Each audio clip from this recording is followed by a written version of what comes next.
মাঠ থেকে শেরপুরের চরাঞ্চলে উৎপাদিত কোকোই ১৪ জাতের মিষ্টি আলু রপ্তানি হচ্ছে জাপানে। জাপানের একটি প্রতিষ্ঠান মিষ্টি আলু কিনে নেয় ঝামেলা ছাড়াই লাভবান হচ্ছেন কৃষক। তাই দিন দিন মিষ্টি আলু চাষে ঝুঁকছেন তারা। সব ধরনের সহযোগিতা করছে কৃষি বিভাগ। জুবাইদুল ইসলামের পাঠানো তথ্য ছবিতে ডেস্ক রিপোর্ট। পরম মমতায় চারা রোপণ করছেন কৃষক। যত্নে করা এই চারা একদিন দেবে সুস্বাদু মিষ্টি আলু। ফসলের মাঠ থেকেই চলে যাবে জাপানে।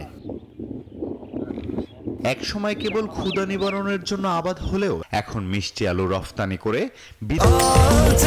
স্বাস্থ্যকর অল টাইম হানিকম, সব সময় অল টাইম হেলদি লাইফ। বিদেশি মুদ্রা আয় করছেন শেরপুরের অনেক কৃষক। জাপানি একটি প্রতিষ্ঠান শেরপুরের ৪৩ জন কৃষকের সাথে চুক্তি করে মিষ্টি আলুর বীজ ও সার সরবরাহ করেছে চলতি বছর। গত বছর ৫৮০ টাকা মনে মিষ্টি আলু কিনলেও এবছর দাম বাড়িয়ে ৬৫০ টাকা করেছে জাপানি প্রতিষ্ঠানটি। ফলে বাড়তি লাভের আশা করছেন কৃষক। অন্য মৌসুম থেকে এই মৌসুমটা করে খুব লাভ হলো, খুব লাভ।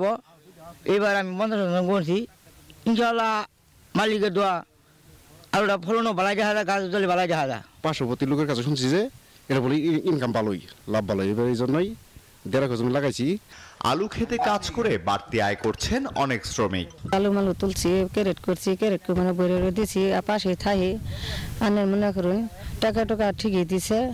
ফেব্রুয়ারি থেকে মার্চে আলু পরিপক্ক হয়। তোলার উপযোগী হলে খেতে এসে কৃষকের কাছ থেকে আলু কিনে নিয়ে যান জাপানি প্রতিষ্ঠানটির প্রতিনিধি। এ আলু প্রক্রিয়াজাত করে পাঠানো হয় জাপান সহ বিভিন্ন দেশে। কৃষকের জমি থেকে সরাসরি আলুগুলা বাছাই করে কিনে নেয় এবং সেটা প্রক্রিয়াজাত করে বাংলাদেশ এবং বিদেশে রপ্তানি করি। মিষ্টি আলু চাষে কৃষকদের সব ধরনের সহযোগিতা করা হচ্ছে বলে জানিয়েছে কৃষি বিভাগ।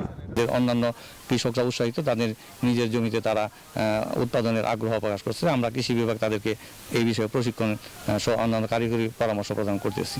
চলতি মৌসুমে জেলার ৫ উপজেলায় মিষ্টি আলু আবাদের লক্ষ্যমাত্রা নির্ধারণ করা হয় ২০৫ হেক্টর জমিতে।